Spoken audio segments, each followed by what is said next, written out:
Hello friends, एक और नई वीडियो में आपका स्वागत है। और आज हम लोग फिर निकल आए हैं एक और ट्रिप के लिए। अभी हम लोग कहाँ पर हैं, किस लोकेशन पे हैं, ये सारी जानकारी मैं आपको दूंगा, लेकिन मैं आपको भी बता देता हूँ, ये जो सीधा रास्ता आप देख रहे हैं, आप इसी रास्ते से उस लोकेशन तक जा सकते हैं जहाँ पर हम आज जाने वाले हैं। हम यहाँ पे फर्स्ट टाइम आए थे, इसीलिए हमने यहीं से नदी को क्रॉस कर लिया। वीडियो के स्टार्टिंग में मैं आपको ये इन्फॉर्मेशन इसलिए दे रहा हूँ क्योंकि आप जब भी अगली बार आएँ तो आप यहाँ से नदी को क्रॉस ना करें, आगे आप जाकर भी नदी को क्रॉस कर सकते हैं। अगर यहाँ पे रास्ता या नदी सूखा हुआ है तो आप इसे आसानी से क्रॉस कर सकते हैं, लेकिन बारिश के दिनों में या फिर जब नदी काफ़ी उफान पे हो या इसमें पानी भरा हो तो इसे क्रॉस करने की गलती बिल्कुल भी ना करें। तो आप सभी का स्वागत है एक और जर्नी में। और आज की ये जर्नी हमारी जो शुरू हुई वो इंदौर से लगभग 72 किलोमीटर की दूरी पर आकर समाप्त हुई है। और आज हम लोग जा रहे हैं दर्शन करने भगवान भोलेनाथ के एक ऐसे मंदिर के जो कि एक 15 से 20 मीटर लंबी गुफा के अंदर बना हुआ है। क्लियर पानी है, अभी देख रहा है नीचे की काई तक कुछ जैसे पानी तो क्लियर है यार, काफ़ी क्लियर पानी है। बारीक मछली क्या है? बारीक मछली। तो अबे नदी में तो मछली रहेगी ना।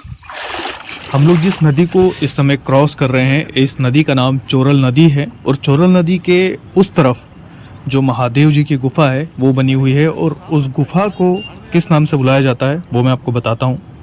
इस जगह को आसपास के लोग कृतेश्वर महादेव गुफा मंदिर के नाम से जानते हैं, जो कि खरगोन जिले में आता है और इसकी जो तहसील है वो बड़वा लगती है। यहाँ तक आप या तो देवनालिया होते हुए, मतलब कि झाड़ उखाड़ हनुमान जी और ओखलेश्वर हनुमान जी होते हुए भी आ सकते हैं काटकूट के रास्ते से, और या फिर अगर आप डायरेक्टली खरगोन से बड़वा होते हुए यहाँ पर आना चाहें तो आप वो लोकेशन भी देख सकते हैं। और अभी हम जिस गुफा के अंदर भोलेनाथ के दर्शन करने के लिए जाने वाले हैं वो इस चोरल नदी के उस पार है, जिसके कारण हमें इस नदी को क्रॉस करना पड़ता है उस गुफा मंदिर तक पहुँचने के लिए। हाँ, फिसलन है इधर। जमा क्या पैर जमा के।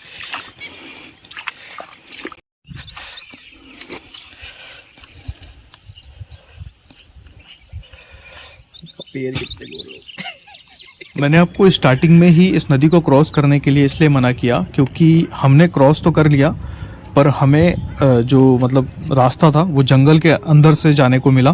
और अगर आप बिना क्रॉस किए सीधे निकल जाते हैं और गुफा के सामने से उसको क्रॉस करते हैं तो आपको इतना जंगल देखने को नहीं मिलेगा।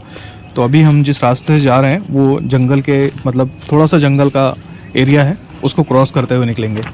और नदी के अंदर से निकल के हम लोग थोड़ा ऊंचाई पे जा रहे हैं, नदी के किनारे पे। और यहाँ से देखेंगे कि हमें रास्ता किस तरफ का मिलता है। वैसे जाना तो हमें यहाँ से लेफ़्ट साइड में ही है। और इस तरह के रिमोट एरिया में जहाँ पे नेटवर्क का इशू रहता है, आप लोग मतलब जंगल को तो अवॉइड ही करें, क्योंकि ये जो पूरा क्षेत्र है ये बड़वा का क्षेत्र है और बड़वा जो है अपने घने जंगलों के लिए काफ़ी प्रसिद्ध है। तो नदी को क्रॉस करके अभी हम थोड़ा सा जंगल के अंदर की तरफ आए हैं और ये कच्चा रास्ता हमें दिखा है, तो इस रास्ते को फॉलो करते हैं जहाँ तक भी हम इस रास्ते के थ्रू जा पाएँ। हमारा गूगल मैप भी पूरी तरह से बंद हो चुका है और गूगल मैप ने लास्ट जो हमें रास्ता सजेस्ट किया था वो यही था कि नदी को क्रॉस करके और हमें लेफ़्ट साइड में, मतलब कि ये जो आप रास्ता देख रहे हैं, एक तो राइट साइड में आ रहा है और एक ये लेफ़्ट साइड की तरफ जा रहा है, ये इस तरफ वाला। तो हमें यहाँ से लेफ़्ट साइड में जाना है। और हमें इस वक्त नदी का ये जो किनारा है, ये जंगल का जो रास्ता है, ये पकड़ के लगभग 2 से 2.5 किलोमीटर पैदल चलना है। मोबाइल के अंदर नेटवर्क बिल्कुल भी नहीं आ रहा है, सिग्नल पूरी तरह से ख़त्म हो चुके हैं। आप लोग देख सकते हैं हम लोग जंगल के अंदर धीरे धीरे एंटर होते जा रहे हैं। हालांकि नदी हमारे बिल्कुल पास में ही है, लेकिन फिर भी हम लोग काफ़ी अंदर आ चुके हैं जंगल के। और हमारी जो गाड़ी थी वो हमने नदी के उस पार ही लगा दी है एक साइड में। वैसे अगर हमें पहले से पता होता कि वो रास्ता सीधा मतलब निकल जाएगा उस गुफा के सामने तक, तो हम लोग सीधे बाइक के थ्रू वहाँ तक आराम से पहुँच सकते थे, लेकिन हमें इस चीज़ का पहले से आइडिया नहीं था। और एक बात और, जब भी आप यहाँ पर आए, आप यहाँ बारिश के मौसम में और बारिश के 1-2 महीने बाद तक बिल्कुल भी ना आए। यहाँ हमेशा सूखे मौसम में ही आएँ। जैसे कि आप फरवरी का मौसम, जनवरी या फरवरी का मौसम यहाँ आने के लिए चुन सकते हैं। और उसके बाद के जून तक का जो मौसम है वो ठीक है यहाँ पर विजिट करने के लिए, पर बारिश के मौसम और उसके आसपास के मौसम में आप बिल्कुल भी ना आए। ये जो एरिया है काफ़ी रिमोट है, हालांकि एक गांव है इस एरिया के पास जिसका नाम पाटलीमल है, और वो कीर्तेश्वर महादेव गुफा मंदिर से लगभग 3 किलोमीटर की दूरी पर स्थित है। उस गांव से जैसे ही आप नदी के लिए आते हैं तो नदी के किनारे पर आने के बाद भी आपको लगभग 2-2.5 किलोमीटर का ये एक ट्रैक जैसा है, इसे आपको करना पड़ता है। वैसे अगर आप नदी को डायरेक्टली यहाँ से क्रॉस नहीं करते हैं और सूखा मौसम है तो आप बाइक को गुफा के सामने तक आराम से ले जा सकते हैं। और इस वक्त हम लोग नदी के बिल्कुल किनारे पे चल रहे हैं। आप देख सकते हैं कितना डेंजर एरिया है ये। हमारे लेफ्ट साइड में चोरल नदी है और राइट साइड में जंगल है, और अभी हमें काफ़ी अंदर तक और जाना है। हम लोग धीरे धीरे आगे की ओर बढ़ रहे हैं, रास्ता भी देखना पड़ रहा है। सूखे मौसम में तो ये जगह काफ़ी एडवेंचरस लगती है, लेकिन बारिश के मौसम में यही जगह काफ़ी ख़तरनाक भी हो जाती है। और यहाँ पर आपको नदी के किनारे पे चलते हुए काफ़ी सुंदर पेड़ दिखाई देते हैं, और ऐसा ही एक पेड़ हमें दिखा है जो कि काफ़ी सुंदर भी है और काफ़ी पुराना भी है। और नदी के पास इन चट्टानों को देखकर ऐसा लगता है कि हम लोग उस गुफा मंदिर के आसपास ही हैं। जब आप नदी के बिल्कुल किनारे पर चलते हैं तो आपको काफ़ी ध्यान रखना पड़ता है, क्योंकि यहाँ नदी की जो गहराई है बहुत ज़्यादा है और हम लोग नदी के बिल्कुल किनारे पर हैं। तो इतने लंबे ट्रैक के बाद लगभग 10 से 15 मिनट तक हम लोग लगातार चलते रहे, और उसके बाद हम कीर्तेश्वर महादेव गुफा के पास में हैं। और कैलाश तो आगे जा रहा है, मैं भी यहाँ से आगे की तरफ निकलता हूँ। ये एक छोटी सी खाई टाइप की है, इसके साइड से निकलना होगा हमें। और देखिए काफ़ी रिमोट एरिया है, पूरा जंगल ही जंगल है, और साइड में पहाड़ है, और आपके एक तरफ चोरल नदी बह रही है, और चोरल नदी के दोनों तरफ एक तरीके से देखा जाए तो जंगल है। इस समय हम लोग धीरे धीरे पहाड़ के ऊपर चढ़ रहे हैं जहाँ पर भोलेनाथ का वो गुफा मंदिर स्थित है। तो मैं आपको थोड़ा सा ऊपर लेके चलता हूँ और दिखाता हूँ कि वहाँ पर कैसा व्यू है। भोलेनाथ की गुफा तक जाने के लिए जो यहाँ पे चट्टानें हैं, उन्हीं चट्टानों का यूज़ करके सीढ़ियाँ बनाई गई हैं, और ये काफ़ी पुरानी सीढ़ियाँ लग रही हैं। मतलब कि ये स्थान पहले समय से, मतलब पुराने समय से यूज़ होता आया है। इस जगह पे लोग आते रहे हैं भगवान भोलेनाथ के दर्शन के लिए। देखिए अब भी हम लोग उस पर्टिकुलर लोकेशन पे आ चुके हैं, और यही वो जगह है जिसको देखने के लिए हम लोग इतनी दूर आए हैं। भगवान भोलेनाथ के दर्शन के लिए यहाँ पर आए हैं हम लोग।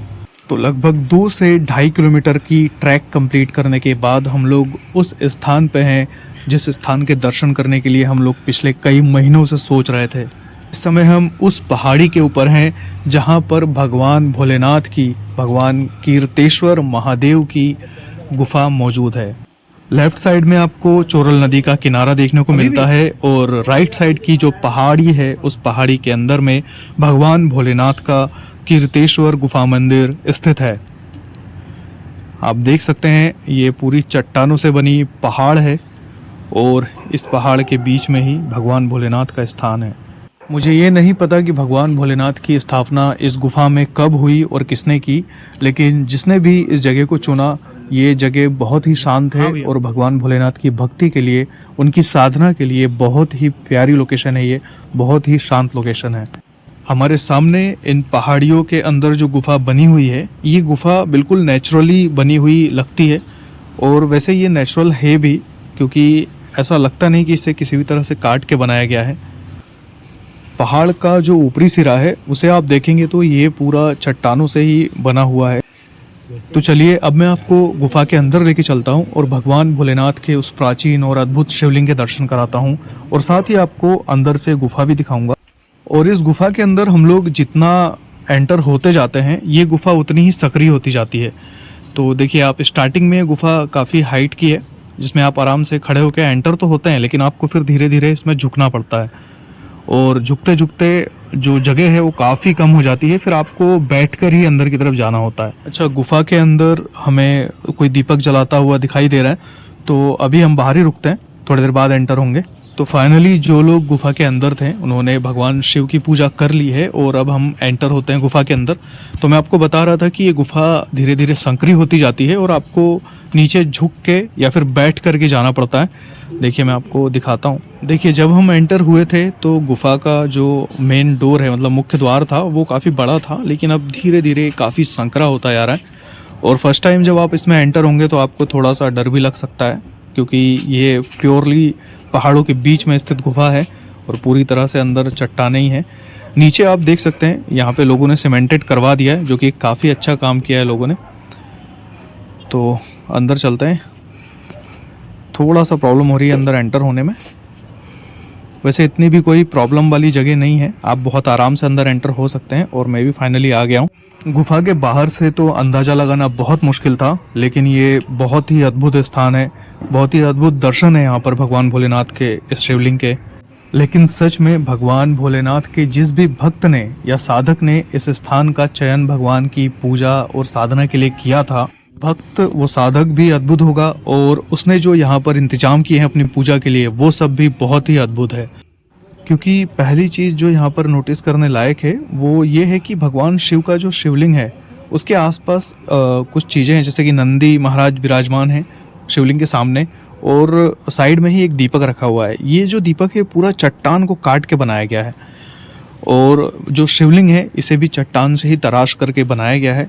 और ये शिवलिंग मुझे लगता है नर्मदेश्वर शिवलिंग की तरह दिखाई देता है, और सामने ही चट्टान को काट कर ही एक नंदी महाराज को भी विराजमान किया गया है। आज यहाँ पर हमसे पहले जो लोग अंदर थे उन्होंने भगवान शिव का बहुत ही सुंदर श्रृंगार किया है, और श्रृंगार करने के बाद जलाधारी में जल भी भरा है उन्होंने। साथ ही यहाँ पर कुछ फल वगैरह भी उन्हें भोग लगाए हैं। लेकिन ये जो आप दीपक देख रहे हैं काफ़ी बड़े साइज़ का दीपक है, और ये दीपक पूरी तरह से चट्टान को काट के बनाया गया है। और सामने ही मैं आपको दिखाता हूँ शिवलिंग भी है, और शिवलिंग काफ़ी सुंदर शिवलिंग है ये। देखिए आपको थोड़ा सा मैं दूर से दिखाता हूँ, ये देखिए। जब मैं एंटर हुआ यहाँ पर तो मुझसे पहले 3 लोग इसके अंदर एंटर हुए थे, और उन्होंने ही भगवान भोलेनाथ का श्रृंगार किया है। एक्चुअली मैंने एक हाथ में लाइट्स पकड़ रखी हैं और एक हाथ में कैमरा है, तो थोड़ा सा बैलेंस बनाने में प्रॉब्लम आ रही है। और गुफा का जो हाइट है वो भी उतना नहीं है कि मैं इसमें खड़ा हो पाऊँ, मुझे बैठ के ही ये शूट करना पड़ रहा है। और इस गुफा के अंदर काफ़ी शांति है और थोड़ी सी गर्मी भी है।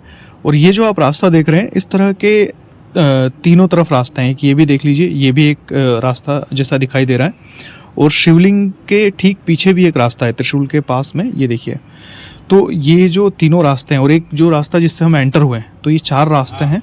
तो जो बाहर लोग हैं जिन्होंने अभी भोलेनाथ का श्रृंगार किया, उन्होंने हमें बताया कि इस गुफा के अंदर एंटर होने के लिए 4 रास्ते हैं। तो फाइनली मैं आपको उन लोगों से मिलवाता हूँ जिन्होंने अभी भगवान भोलेनाथ का श्रृंगार किया था, और वो पहले भी यहाँ पर आ चुके हैं, तो इस जगह के बारे में काफ़ी कुछ जानते हैं। जैसे ये गुफा इधर से जो जा रही है ना, वो अंदर भी है, अंदर तक उधर तक गई है, और एक इधर से आ रही है और एक इधर से आ रही है गुफा। मतलब चारों तरफ से, वहाँ जहाँ शिवलिंग है ना वहाँ पे चारों तरफ से गुफा है, और बीच में शिवलिंग है। अच्छा, हाँ तो ये, हाँ, तो ये इधर का क्या बता रहे थे आप? साइड में भी है क्या? नहीं, इधर नहीं है, पर इधर को वो ऊंची पहाड़ी है, वहाँ से हाँ, वो व्यू अच्छा है, व्यू अच्छा है उधर। अच्छा अच्छा, ये रास्ता है, ये रास्ता है यहाँ से जाने का, हाँ। और चारों तरफ से वहाँ पे रास्ता है जहाँ शिवलिंग है ना, हाँ, वहाँ चारों दिशा से, जैसे कोई दिशा मिल रही है वहाँ पे, चारों दिशा में से आदमी आ सकता है। अच्छा, मतलब वहाँ चारों दिशा से आने का रास्ता चारों है। दिशा से आदमी आ सकता अच्छा, आप लोग उस तरफ से आए थे क्या? हाँ है। हाँ, यहाँ से इधर से। आप किधर से? हम इधर से, वो बाइक, हाँ, हम लोग तो उधर से आए। तो बाइक यहाँ तक कैसे आई आपकी? बाइक में उधर से आई ना, हमारी तो आधे रास्ते में रोकनी पड़ी हमें। तो ला लिया हमारे, 1-2 बार लिया, अपाची है फिर भी आ रही, डबल। हम सिंगल है, ये हम चला के लाया है, हम हम दोनों लोग उधर पैदल रहते हैं आगे रास्ते से। हाँ हाँ। फ्रेंड, जैसे ये लोग अपनी बाइक को गुफा के ठीक सामने तक, नदी के उस पार तक लेके आए हैं, तो आप भी सूखे मौसम में उसे यहाँ तक ला सकते हैं। और फ्रेंड्स, आप कमेंट करके ज़रूर बताइएगा कि आपको हमारी ये वीडियो कैसी लगी, क्योंकि हमें इससे मोटिवेशन मिलता है आप लोगों के लिए इसी तरह की और भी नई वीडियोस लाने का। साथ ही अगर आपने हमारे इस चैनल को सब्सक्राइब नहीं किया है तो इसे सब्सक्राइब कर लीजिए, जिससे आप तक हमारी हर वीडियो आसानी से पहुंच पाए। तो हम आपको मिलते हैं इसी तरह की एक और नई वीडियो में, तब तक के लिए जय सिया राम।